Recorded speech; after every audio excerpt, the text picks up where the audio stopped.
Les missiles qui ont été tirés ont atteint leur objectif et ces capacités de production d'armes chimiques ont été détruites.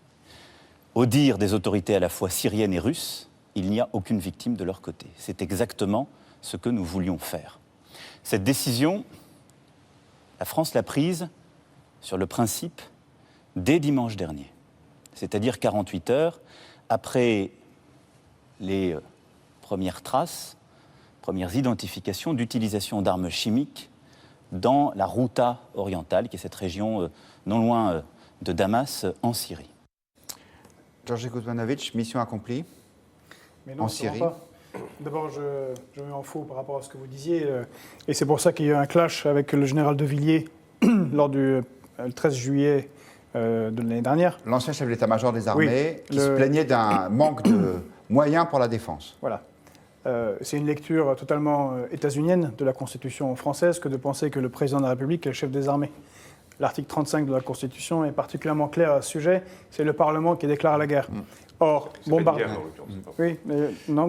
un pays hors du cadre des résolutions internationales, hors d'un cadre onusien, ce qui a été le cas de ce bombardement, puisqu'il ne concerne que les États-Unis, la Grande-Bretagne et la France, pourrait être considéré comme une déclaration de guerre. Je ne pense pas que les historiens américains diraient le contraire, puisque le Pearl Harbor était par exemple une déclaration de guerre, puisqu'elle était précédée par un bombardement d'Hawaï par l'aviation japonaise.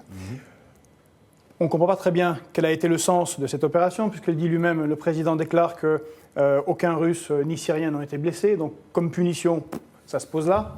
Évidemment que personne n'a été blessé, puisqu'il voulait éviter une situation d'aggravement du conflit. Donc, ils ont prévenu les Russes, qui évidemment ont prévenu les Syriens.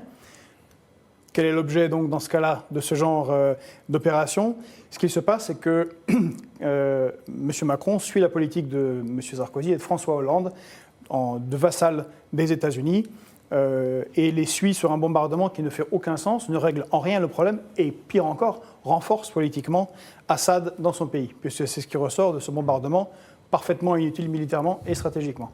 Alors, les internautes réagissent là-dessus. Gérard nous dit combien ont coûté aux contribuables ces tirs de missiles. Il me semble avoir vu le chiffre de 16 millions d'euros. Je crois que c'est celui qui a été donné. Michel nous dit, puisque l'usine chimique a été bombardée, il n'y a pas de pollution et de risque dans les environs, point d'interrogation. C'est vrai que là, il y a des questions là-dessus en disant, mais pense-t-il qu'il n'y a eu aucune victime si on a bombardé des unités chimiques? Imaginons qu'on bombarde des dépôts de munitions, on imagine que ça a fait des dégâts.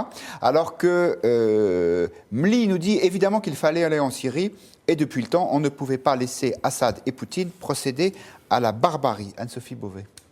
Je suis sensible à ce que vous dites. Et d'ailleurs, Emmanuel Macron, il y a eu une espèce de flou quand il a exprimé sa position sur la Syrie, flou sur ce qu'était la communauté internationale. Moi, en l'écoutant, je me suis effectivement posé la question. Il parle d'une légitimité internationale à intervenir. L'intérêt de ces frappes, moi, je ne suis pas une grande spécialiste de la question, mais je les vois quand même comme un message, comme un avertissement. On ne peut pas banaliser l'usage des armes chimiques. Donc, je pense que le message de ces frappes est celui-ci. Mais qu'est-ce que la communauté internationale, finalement? La Russie bloque à l'ONU, donc on dépasse l'ONU en s'engageant à trois dans ce type de frappe. Est-ce qu'il y a une légitimité à le faire en dehors de l'ONU quand l'ONU bloque? Une légitimité internationale, comme il le formule lui-même? C'est une vraie question. Il y a un petit flou quand même sur cette... On vous sent assez dubitative, pour résumer, sur cette opération. Non, sur l'opération, enfin moi, mais encore une fois, je ne suis pas une spécialiste. Ou sur sa légitimité, peut-être. Moi, je pense qu'en tout cas, il est légitime de passer un message quand il y a l'usage d'armes chimiques. C'est d'une violence inouïe, et d'aller détruire en tout cas ce qui semblait être de réserve d'armes chimiques, ne serait-ce que pour que ces armes chimiques ne soient pas réutilisées, voire même réutilisées dans d'autres pays. C'est un signe ou en tout cas un avertissement qui méritait d'être donné. Après, savoir si cette opération militaire va vraiment améliorer à moyen ou long terme la situation des populations civiles syriennes, ça c'est une vraie question, et je ne suis pas spécialiste pour y répondre, mais il me semble que certains spécialistes, même du Figaro, Renaud Girard dans les pages du Figaro, énonçait les avantages de cette opération et les inconvénients. Il posait les inconvénients sous forme de questions, et dans les questions, on sentait presque déjà la réponse, et en tous les cas, il posait cette question-là: est-ce que ça va être utile à moyen ou long terme pour les populations civiles en Syrie. Et poser la question, c'était exprimer une forme de doute là-dessus. Absolument. Philippe Turle, les Britanniques ont contribué avec les Français et les Américains à ces bombardements. J'ai entendu dire qu'un sondage montrait que Theresa May était très peu soutenue par les Britanniques là-dessus. Je crois que c'était 28% approuvaient. Alors peut-être deux questions. Un, vous, quel est votre point de vue là-dessus? Et puis deux, celui des Britanniques qui, semble-t-il, sont assez dubitatifs. Alors, sur le fond, ma lecture de la situation, c'est qu'est-ce qu'il fallait faire? Parce qu'on est face à une situation où on a un dictateur qui a quand même tué 350 000 personnes dans son propre pays et qui utilise des armes chimiques, qui a signé un accord en 2013 pour ne plus les utiliser avec les Russes. Alors ça continue aujourd'hui. Est-ce qu'on se dit, OK, on n'intervient pas, on n'a pas un mandat des Nations Unies pour intervenir, le Conseil de sécurité n'est pas réuni, donc on ne fait rien? Ou est-ce qu'on se dit, il y a des accords qui ont été signés, en commençant avec la fin de la Première Guerre mondiale pour arrêter l'utilisation des armes chimiques. C'est dans l'illégalité dans le monde de le faire. Il faut faire quelque chose. En dehors du contexte de la guerre en Syrie, il faut quand même y aller. Et vous, c'est plutôt votre point de vue? Pour lui donner une leçon à lui et peut-être à d'autres personnes qui soient tentées de les utiliser en disant il y a une ligne rouge, il ne faut pas dépasser cette ligne rouge, que ce soit en Syrie, ailleurs, en Corée du Nord, en Afrique, n'importe où, c'est non. Donc on anéantit les armes chimiques, mais on ne touche pas à la situation de la guerre et on ne va pas essayer de déloger Bachar al-Assad et on ne touche pas aux cibles russes ni iraniens, parce que ce n'est pas dans le mandat de ces frappes. Et les Anglais, qu'est-ce qu'ils en pensent? Parce alors, que au moment, pardon, je vous coupe juste une seconde pour dire qu'au moment où vous nous parlez, Theresa May, le Premier ministre britannique, est devant la Chambre des communes. Ce sont les images qu'on est en train de voir en direct. Et je vous redonne la parole. Theresa May, elle est sur la ligne. Évidemment, vous savez qu'il y a des liens assez étroits entre les États-Unis et les Britanniques. Donc évidemment, si les États-Unis, si les États-Unis décident de frapper la Syrie, ils auront l'appui des Britanniques. Et je pense, dans le cas contraire, ce serait les États-Unis qui porteraient aide aux Britanniques. Donc il était clair que si Donald Trump veut envoyer des missiles en Syrie, les Britanniques seraient à ses côtés. Là où je pense qu'il y a une nuance, c'est que d'après ce que Emmanuel Macron a dit hier soir, Donald Trump était beaucoup plus va-t-en-guerre et tweeté sur le fait que la Syrie devrait se méfier parce que les armes, les missiles brillent, sont prêts à partir. Et il paraît qu'Emmanuel Macron a incité Donald Trump à être moins virulent et cibler que ces 3 usines de fabrication d'armes chimiques, supposées, pour rester à cela et pas aller plus loin. Donc Emmanuel Macron a joué un rôle. Je pense qu'il fallait y aller. Je pense qu'ils ont fait un travail qu'il fallait faire. Alors, dernière question, est-ce que c'était légal ou illégal? Là, je reviens sur ce que vous disiez, ce qui était le fait que c'était un travail légitime, mais est-ce que la légitimité d'envoyer des missiles sur des sites d'armes chimiques quand vous n'avez pas l'aval de tout le Conseil de sécurité, est-ce que c'est légal ou pas légal? Ça, c'est la grande question. Ouais. Jacques de Guibon, votre magazine suit de très près la situation des chrétiens d'Orient.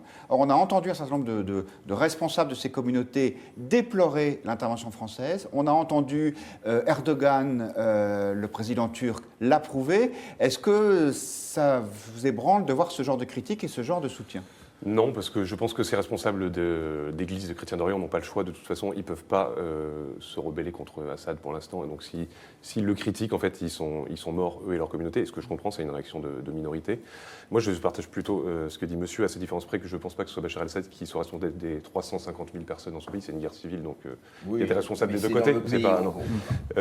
Après, moi, je trouve que la légitimité dont il s'est réclamé est juste, en fait, est probable, parce que la Syrie a violé, enfin s'il y a ces preuves-là, a violé des conventions internationales sur les armes chimiques. Dans ce cas-là, on est fondé à intervenir.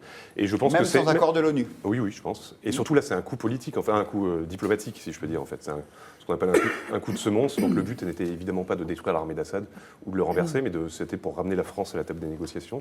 Et je pense que c'est un excellent coup.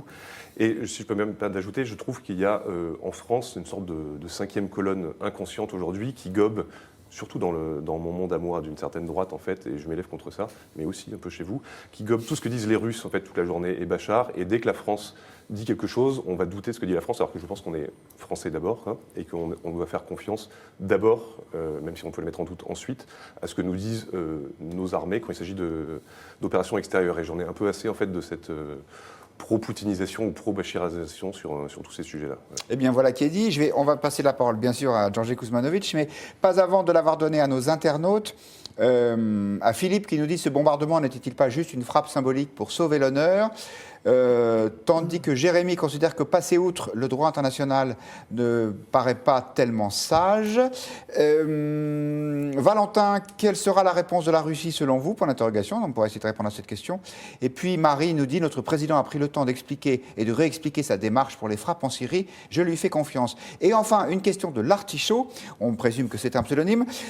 L'Artichaut nous dit: qu'aurait fait la France insoumise dans le cas présent? Eh bien, nous allons poser la question à Georgi Kuzmanovic. Donc, si vous aviez été au pouvoir, vous ne seriez pas intervenu? Non, mais déjà, si nous étions au pouvoir, nous aurions quitté l'OTAN. Et donc, on n'aurait pas fait d'intervention avec les États-Unis. Concernant les preuves, il y a actuellement une organisation internationale qui s'occupe des questions chimiques, qui s'appelle l'OAIC. L'épreuve de l'emploi des armes chimiques par Bachar el-Assad. L'épreuve de l'emploi et l'épreuve du résultat des frappes. Ça serait intéressant de voir ce qui va en sortir. Je souhaiterais vous rappeler à tout le monde ici qu'en 2003, un certain Colin Powell avait agité une fiole à l'ONU. C'était l'une des nombreuses justifications d'entrée en guerre des États-Unis qui étaient infondées. En disant qu'il y avait des armes de destruction massive en Irak, voilà, qui n'ont jamais été trouvées, qui a coûté beaucoup à Tony Blair, qui a entraîné la Grande-Bretagne dans une guerre qu'on lui reproche beaucoup. Et restera. On ne rentre pas dans une guerre, c'est une frappe. On verra ce qui s'en suivra. Mais si on ne rentre pas dans une guerre et que c'est une réaction humanitaire et à une attaque chimique, mais alors, que ne le faisons-nous en Israël? Je vous rappelle qu'en 2015... C'est une réaction diplomatique, en fait. C'est surtout quand il dit qu'il a cassé le camp d'Astana, je pense que c'est très intéressant, en fait. Il a séparé les Turcs de... En 2015, on doit rappeler que l'opération Plan Durci au-dessus de Gaza a utilisé du phosphore blanc, mais oui, ça s'appelle du napalm, du phosphore blanc, reconnu par Israël, sans que jamais cela entraîne de sanctions de notre côté, du côté des Occidentaux. En ce moment, il y a une guerre menée par l'Arabie Saoudite, avec lequel... dont le prince Ben Salman s'est pris en selfie avec le président. Au Yémen. Au Yémen, où on mène une guerre qui est l'une des pires, selon l'ONU, où plusieurs millions d'enfants sont menacés de famine, 400 000 menacés de mort directe pour cause de famine, parce que l'Arabie Saoudite fait un blocus des ports. Donc, si on avait une réaction humanitaire à faire, on devrait la faire partout. On ne peut pas avoir une réaction humanitaire à un endroit et pas de réaction humanitaire à l'autre. On perd cet argument auprès des autres peuples du monde et on apparaît ridicule.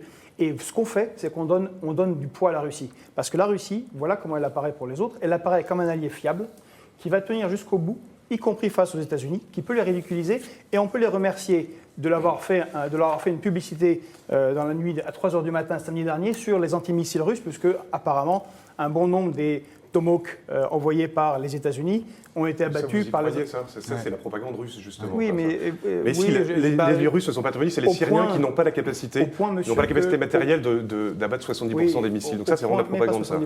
Si, c'est ce qu'ils ont dit. Au point que la Turquie, qui est dans l'OTAN et la deuxième armée de l'OTAN, a signé une commande de S-400. Ce sont des antimissiles russes. Donc, a priori... Et donc, je ne serais pas étonné que l'Iran fasse de même bientôt et augmente son stock de S-400. Et j'espère, et nous espérons tous, que cette opération n'est pas une répétition ayant pour objectif l'Iran. Parce que ce qui nous attend, c'est le 12 mai prochain. C'est la remise en cause. En fait. Il a dit l'inverse. Oui, mais il a dit plusieurs fois l'inverse et il revient sur ses positions parce qu'il suit. Je vous rappelle que hier soir, lors du débat, il a dit que les troupes américaines allaient rester et ce matin, Donald Trump lui a dit non, il y aura de questions. Donc en fait, il fait croire qu'il impose des choses aux États-Unis alors qu'il ne fait que suivre.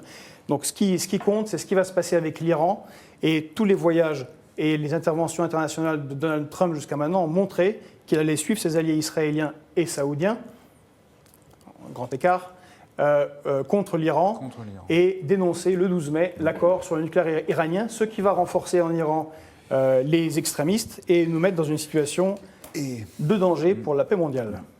Tout ça nous promet des journées lourdes, effectivement, en menace. On avait posé la question aux internautes du Figaro de savoir s'ils approuvaient ou non les frappes menées en Syrie par les Américains, les Français et les Anglais. Eh bien, sur 56 000 votants, il y a une majorité assez forte, assez réelle, qui répond négativement à cette question. On passe à un autre thème, si vous le voulez bien. Vous savez qu'il y a un thème à la mode, notamment chez la France Insoumise ou dans certains syndicats, qui parle de convergence des luttes. Alors la convergence des luttes, ça consiste à dire que tous les mécontentements pourraient s'agglomérer pour faire un mouvement d'ensemble, d'autant plus puissant qu'ils seraient unis contre les réformes voulues par le pouvoir. Alors il se trouve que ce matin, à Nanterre, il y avait des examens partiels pour les